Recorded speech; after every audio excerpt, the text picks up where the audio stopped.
My great fear as a kid was a fear of failing. And that's Hawaiian, because I was born that way, because that's the expectation. You're Hawaiian, you're gonna be less. You're Hawaiian, you're gonna fail more. And so it's old, it's in you, it's part of your identity.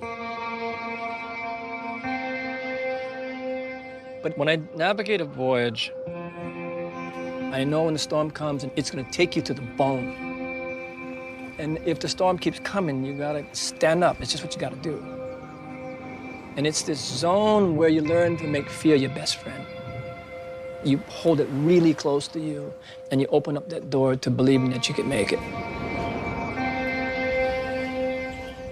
I took a walk through this beautiful world. Felt the cool rain on my shoulder.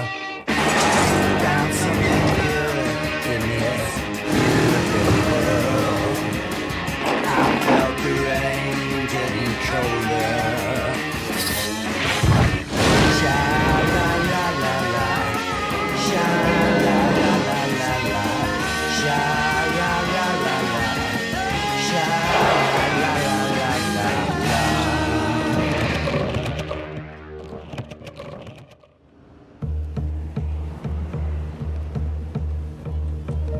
Hawaii is America. As American as anything could possibly be. Yet it also never shed what was there before, and the layers and layers that have come since. It's a wonderful, tricky, conflicted, mutant hellbroth in what, for lack of a better word, you'd have to call paradise. Nowhere's paradise. Paradises don't exist. Paradise is kind of in your head. Wait a minute. You look at your window here, you look at those hills, those mountains, all that green, that blue sky, and gin clear sea. It sure looks like paradise to me. This guy knows. He's been everywhere. He's Paul Theroux, novelist, essayist, and legendary traveler and travel writer. Of all the places he's been, all the places he's seen, he chose Hawaii to live. And he's lived here for 25 years. Does it matter that it's America? No, that's the big thing, that it is America. It has elements of the third world, the nicest elements of the third world, which is funky. There's self-respect, there's pride, there's things that don't work at all. And then it's Main Street USA, where we are now. I mean, there's PTA meetings here. They get together and watch the Super Bowl. And it's the most Main Street USA, or as much as you will find. Town is a neighborhood spot in Honolulu's Kamuke district. And as Hawaii is the only state in the union that allows dayboat fishermen to sell directly to restaurants, the pan-roasted mahi-mahi is pretty damn good. It's not a particularly welcoming or friendly part of the world, contrary to the sort of the aloha myth. No, that's right, that's right. But no island is. Nantucket isn't. The Isle of Wight isn't. Name an island. They want foreigners in Corsica. Sicily, they want foreigners there. No way, no way. Did anyone ever come to an island with a good intention? People.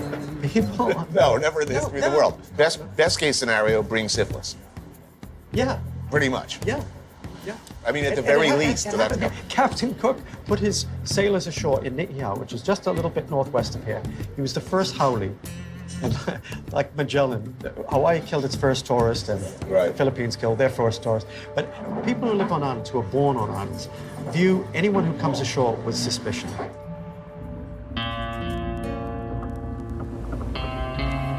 But to go back to what defines a Hawaiian, maybe we should go back in our imaginations to, it could have been 2,000 years ago. The Tahitians had this voyaging canoe. Way before any other culture on the planet was exploring the deep seas. Somehow, gets here, someplace in the South Pacific, single most isolated archipelago on the planet. Fast forward to Captain Cook and his identification of native Hawaiians, you get a glimpse of these are very productive people. They were industrious, they were healthy, strong, they had time for the arts. That was a large population, more than half of what we have in Hawaii today, fully sustainable, because there was no other choice. So over time, the native Hawaiian population goes to 22,000. It's the same story. introduce disease, inability to deal with it, people die. 1926, the public school system would outlaw language and the practice of culture in public schools. So the road to extinction has been well paved.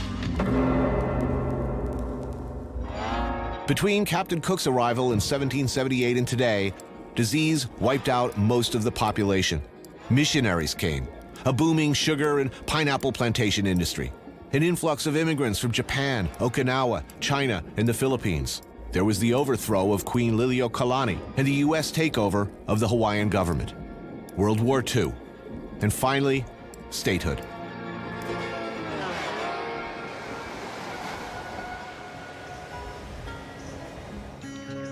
The geographical realities of being thousands of miles from, well, anywhere else has given Hawaii, to some degree, protection from the forces that eradicated so many other South Pacific cultures entirely.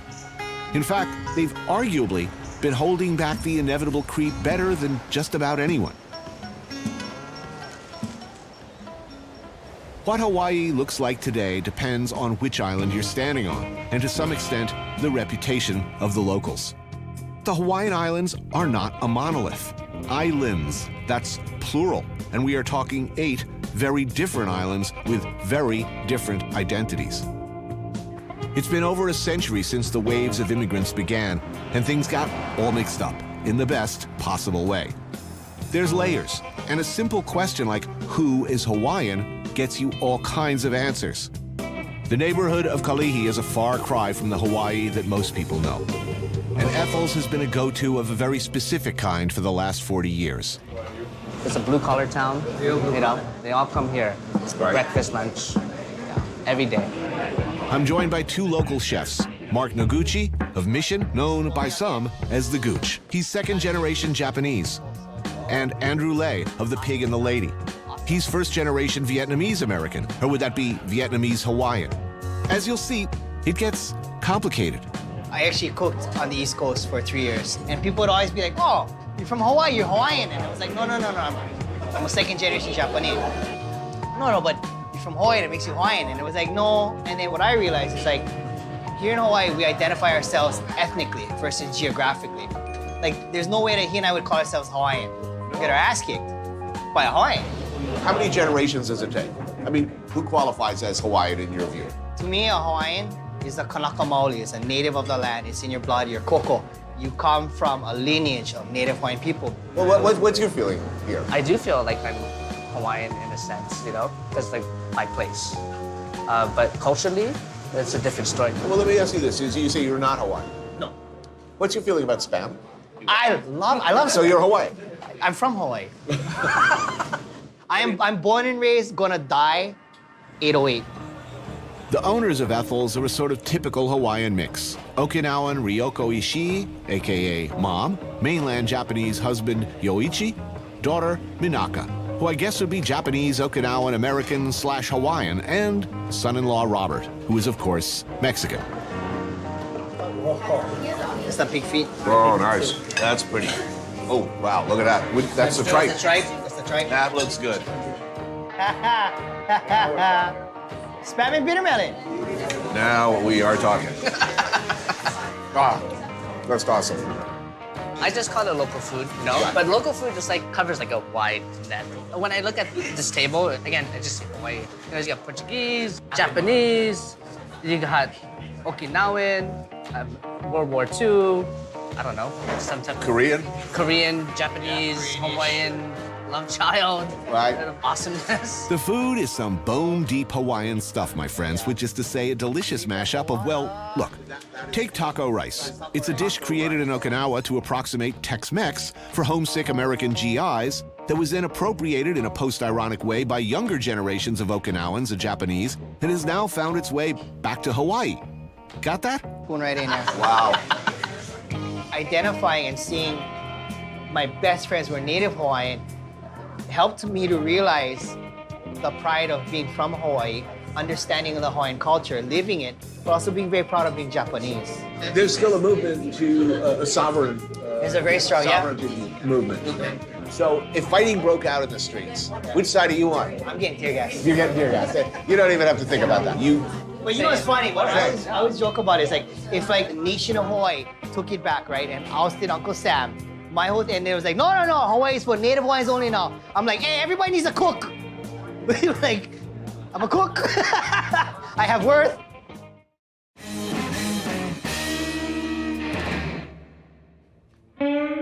This is Nainoa Thompson. And in 1976, along with a number of similarly heroic Hawaiians, he did a very difficult, very important thing. Before 1972, it was generally assumed, even insisted upon, that Hawaii had been settled originally by some random savages who'd maybe drifted over accidentally from South America. It certainly couldn't have been ancient Polynesians. They couldn't possibly have been the kind of sophisticated navigators who could guide a sailboat willfully across the Pacific, across thousands of miles of open water. Nobody could see the canoe here. Too beaten, knocked out of you, no dreams, no hope, can't see. The Polynesian Voyaging Society, with the help of crew members like Nainoa Thompson, set out to prove that that was exactly what did happen. There were those in the community that loved this canoe, prayed for it, and there was those that feared this canoe because they sensed change. You have a 62-foot, 12-ton Voyaging canoe. I mean, it was powerful. It changed everything. The Hokulea, a double-hulled sailing canoe, a replica of the kind of craft believed to have been used in those times, and using only primitive, contemporaneous navigational tools, sailed 5,500 miles to Tahiti and back. A trip that helped spark a Hawaiian renaissance, a rebirth of pride and interest in traditional Hawaiian culture and identity. The success was monumental. It changed worldview. That our ancestors were powerful, they were extraordinarily intelligent, they were courageous, and they were skilled. And so we come from them. Thompson is a legendary waterman, and he's continued to sail on Hokulea's missions. Native Hawaiian, his roots in this valley go back 200 years. My grandfather was born here. So I grew up milking cows with my grandfather. He spent many years learning traditional Polynesian navigation techniques from a master, Mau Pailog, of the small Micronesian island of Sarawak. This is a man that was chosen by his grandfather. At 1 year old, he was put into taipo to be trained in learning the wind and the water. And at 5 years old, he was sailing with his grandfather. And then he would never say that as some sense of abuse, but only love. He says, yeah, when the wave make the canoe move, the canoe make me sick. My grandfather threw me in the ocean so I can go inside the wave.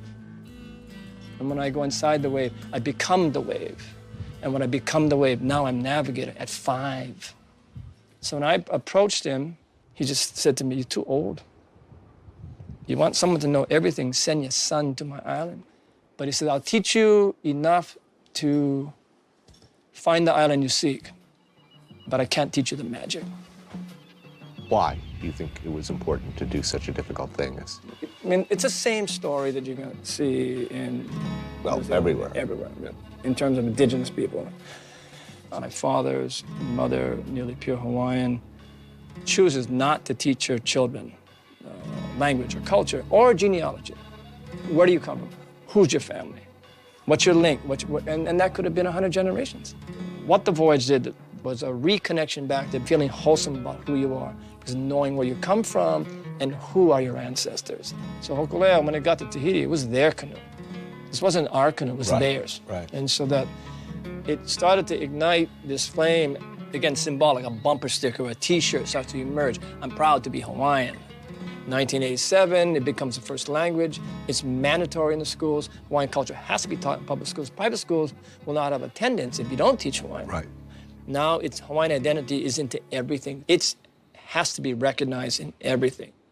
You're gonna go to Molokai. Yeah. That community is powerful. When I mentioned to people, locals in Oahu, in Maui, other Hawaiian residents, that I was going to Molokai, the response was almost always surprise. Molokai did not have a reputation for being welcoming, that it was dangerous to go over there, that those Molokai dudes were mean, inward-looking, unfriendly, tough as iron, and quick to get pissed off. As it turned out, that was not my experience. So we like to brag about what we don't have. We don't have traffic lights.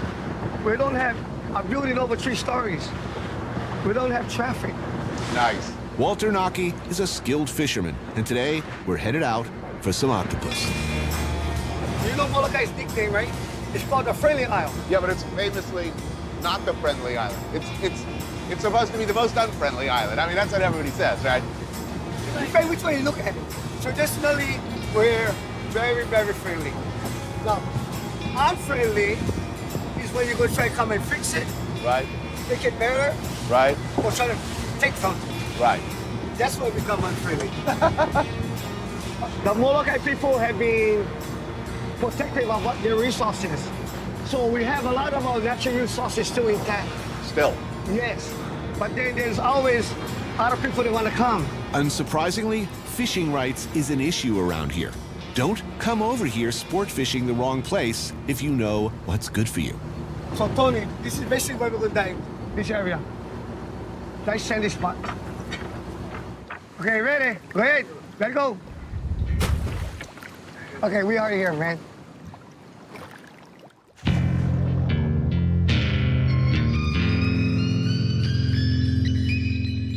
When we get into the octopus, we're gonna coach him out of his hole. So when you stick the spear in there, you're gonna make him feel he's not safe no more. When he comes running out there, you wanna stick him with a spear. Final step.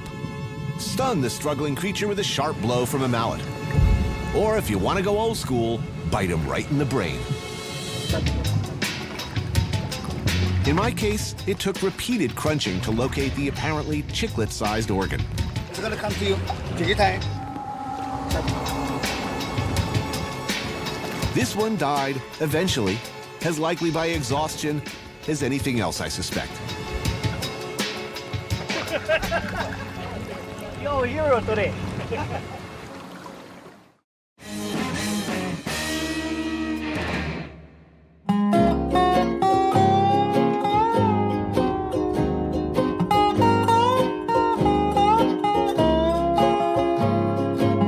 While the sailing canoe, the hokulea, was a powerful spark for the Hawaiian Renaissance, this was what really set things off. Beginning in 1941 and continuing into the 70s and beyond, the U.S. Navy had been using the beautiful neighboring island of Kaho'olawe as a bombing range. You could feel the shock waves as far away as Maui and Molokai. I'm proud of my Hawaiian blood, and nobody can tell me any different. People had never been happy about it, but emboldened by the times and by recent events, a group of young activists decided to take a stand. In 1976, there were a number of attempted occupations of the island in protest of the bombing. None more successful than Walter Riddies. He and a fellow activist named Richard Sawyer set up on the island and refused to leave, One day, we're gonna put one queen back over there. managing to evade pursuers for just over a month before finally being arrested and jailed. And her first order is burn down this building and put up one halal, what belongs over here. They emerged, of course, heroes. And these protests went on to inspire many others to join the movement I hope I'm still alive when that day happens, because I want to see our queen back in office. and embodied the independent spirit, the desire for Hawaiian empowerment and sovereignty that today resonates across generations.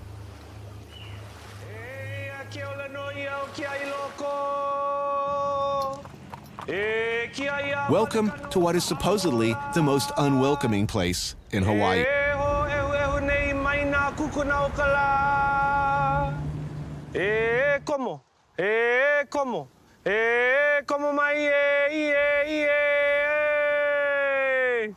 Como my Anthony, come in, brother.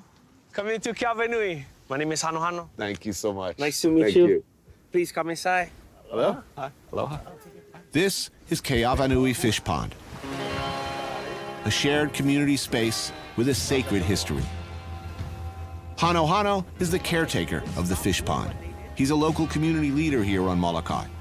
Also here is the famous Walter Riddies. Everybody knows how valuable all of this stuff is because we can see what happened to the rest of the island. So essentially an old school fish farm. 800 years old. 800 years old. Modernizing one old idea. And an ancient idea is as simple as feeding your community.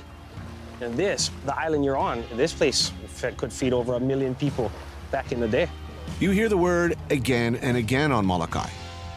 Aina, which means land and translates to that which feeds you. Springs, mountains, rivers. These lands, these fish ponds were managed by their ancestors as a sacred trust. Here where fresh water from the mountains and fast-moving ocean waters met.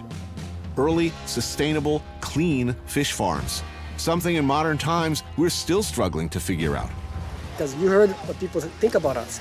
But the true story is that we have a place of abundance and we try to protect it.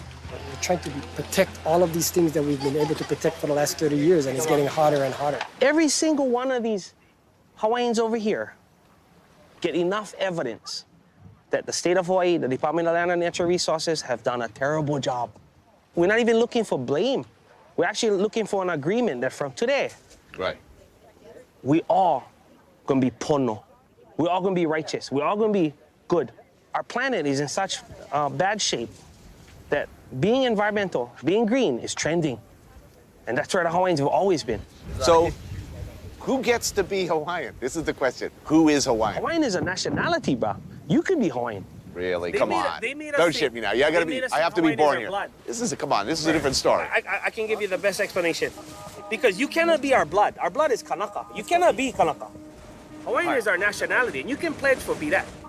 You see this, what we're standing on? Our aina.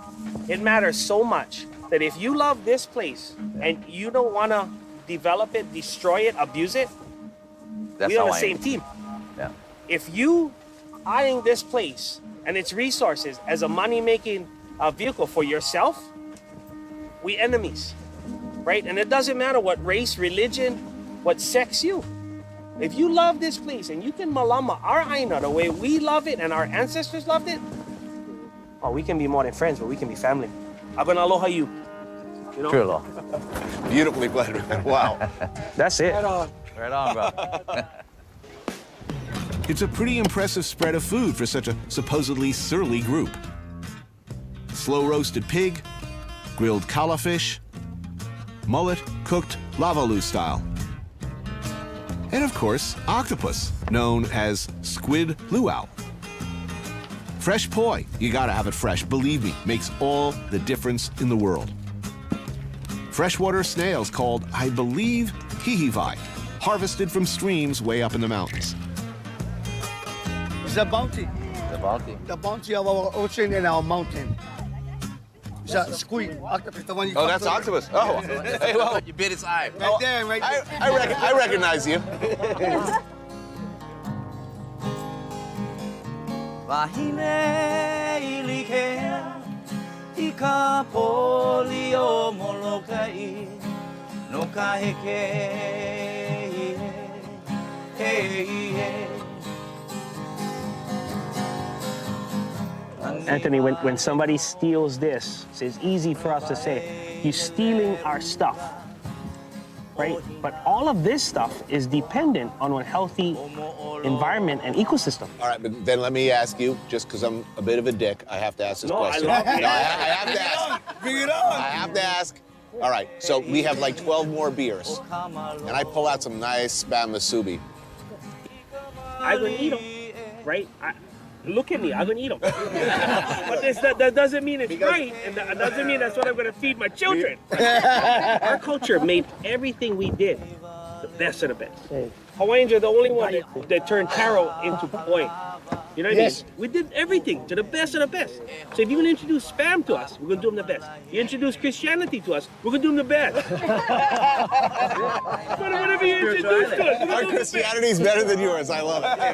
You know we got So you've really disappointed me. You in no way lived up to your reputation as mean, unwelcoming, inward-looking, hostile. Come on, admit it. It's a calculated strategy. It is. And I'll leave with a message. If you're watching this show, I hope your heart is swelling with admiration. But bottom line, don't come here. Yeah. Yeah! Wahine ilikea ika poli o Molokai no kaheke hey.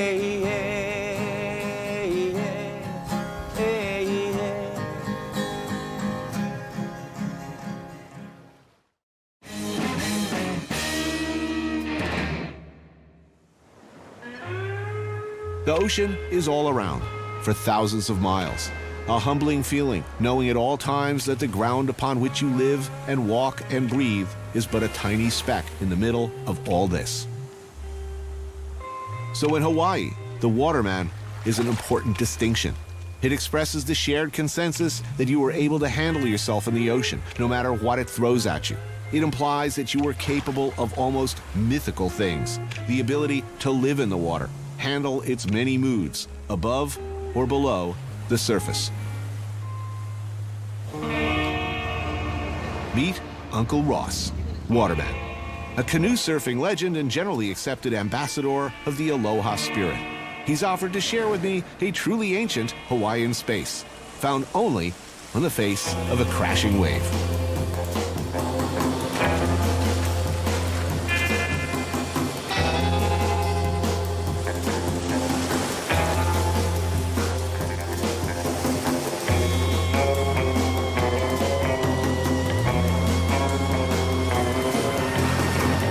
Surfing, a life connected to the ocean, and spending time with family and friends on the beach are some of the cornerstones of Hawaiian life. Oh, this is our chef.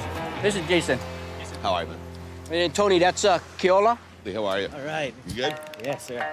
Kalani. How do you do? How are you? Keave. What's going on? Hi. Megan. Hello. Those are my two daughters. And this is my wife, Alicia. Why, hello. Hi. Brendan, come say hi. Hey, Brendan. How are you? And Milton, this is Milton. Milton, good to meet you. So how does everybody know each other here? We live on an island. Everybody knows everybody. Okay, that's true. Why did I even ask? It's just the way you roll. I think I met Uncle Ross through the water. I mean, just surfing at Laniapoko, and then we became like family. Daughter. Yeah, he's like my dad, my Ohana. Each and every weekend, Uncle Ross can be found here with his Ohana, a Hawaiian word that describes an extended circle of family and close friends.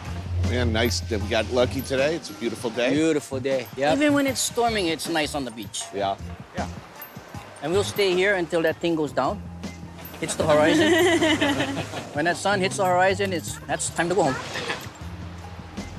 Maui is an island as beautiful as it gets. And sure, it's got its share of portion-controlled cruise line entertainments, doled out in digestible bites and complimentary Mai Tais.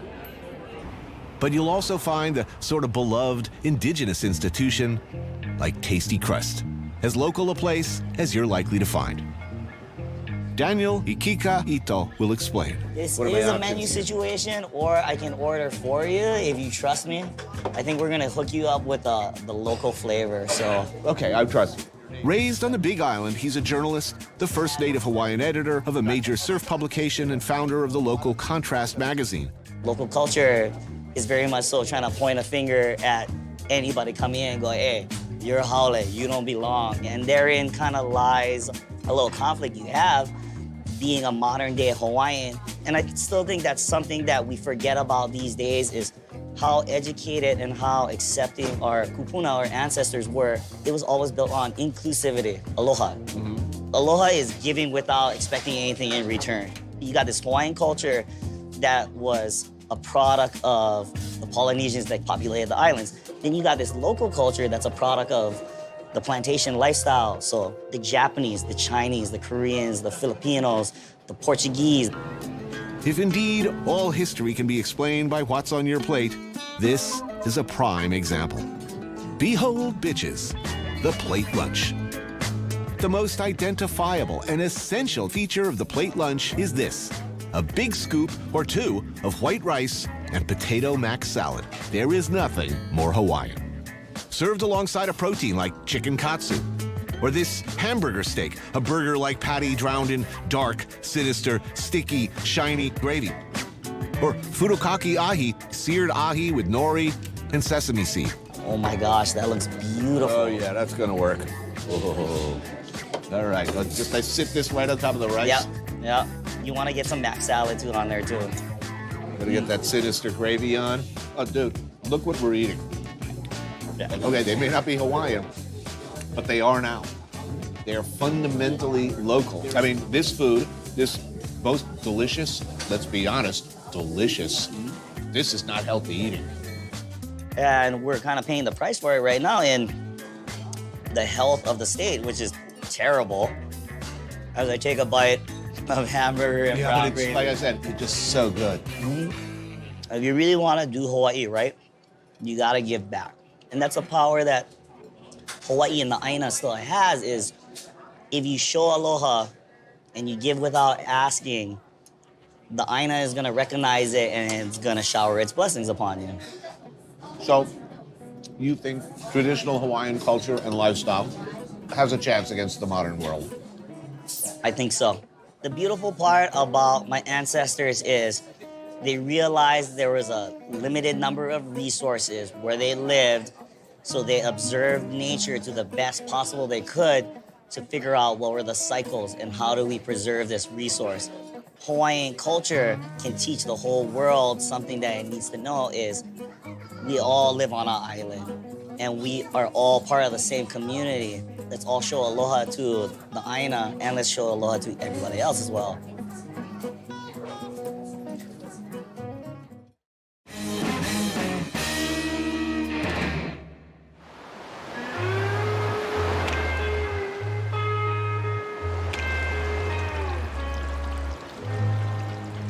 An extraordinary man lives in this house.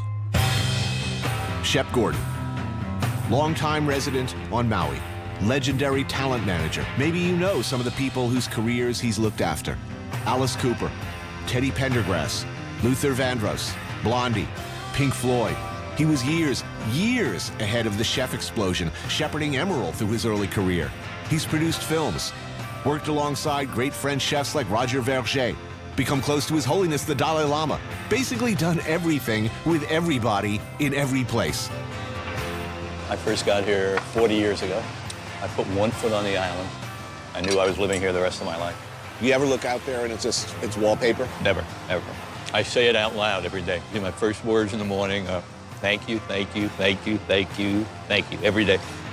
Shep is famously one of the most generous and enthusiastic of hosts, a more stand-up, loyal guy you could barely imagine, and it's no wonder they called the documentary based on his life Supermensch. That's how he's known around the world. Here, he's known as that guy who throws great parties. Prep starts early.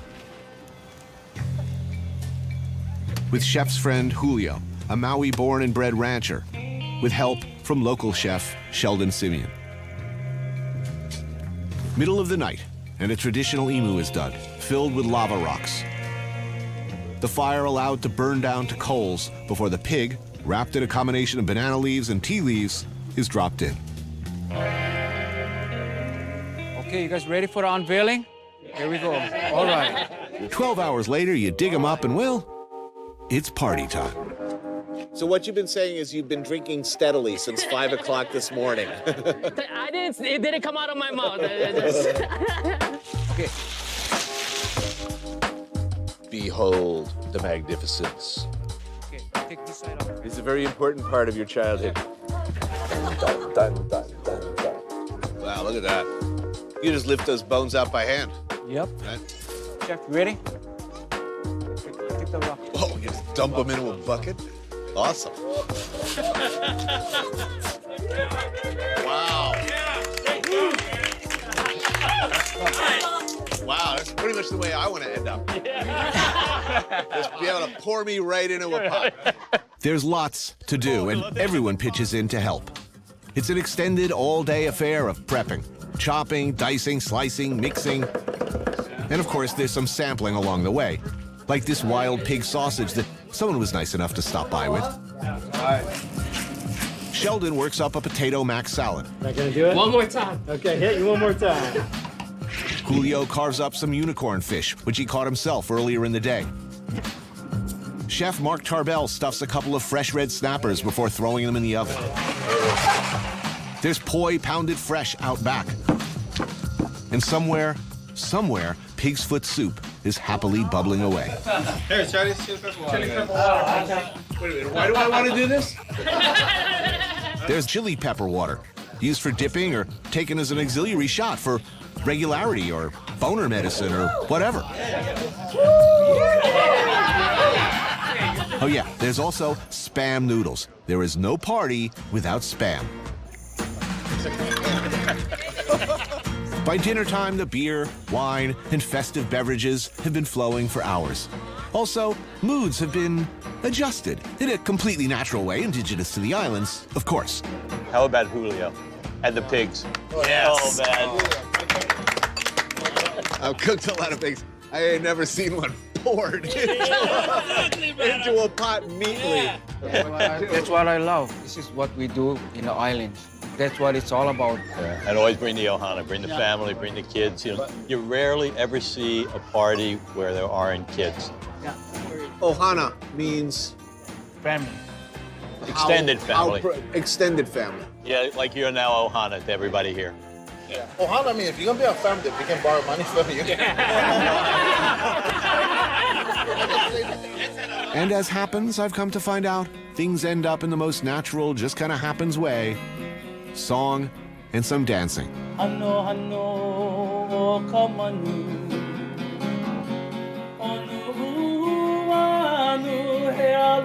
This is Willie K, and that's his daughter, Lisette.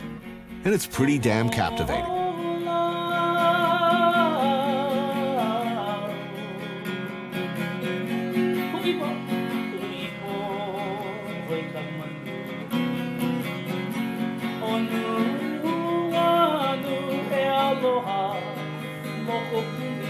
It's getting near the end for me, and I look over at Shep and I see a happy man, surrounded by friends, by family really, his ohana.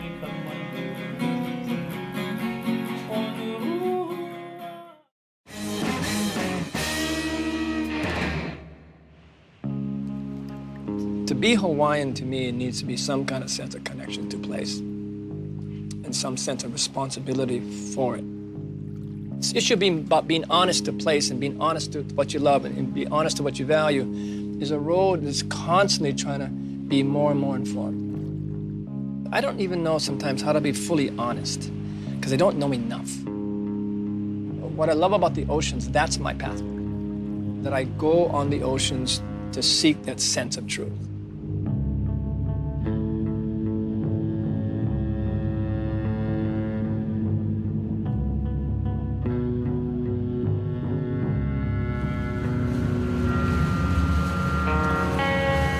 They said I could see whales, like close up.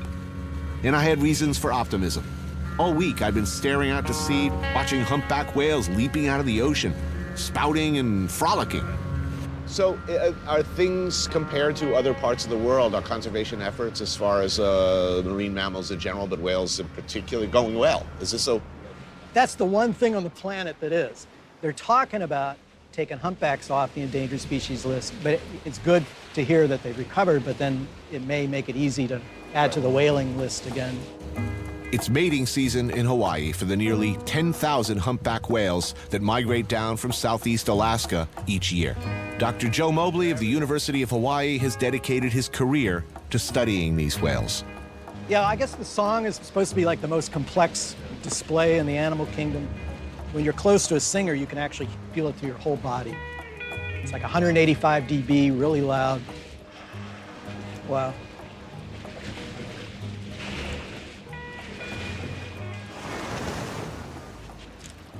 They don't mind us at all, do they?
We got it. That was incredible. Unbelievable.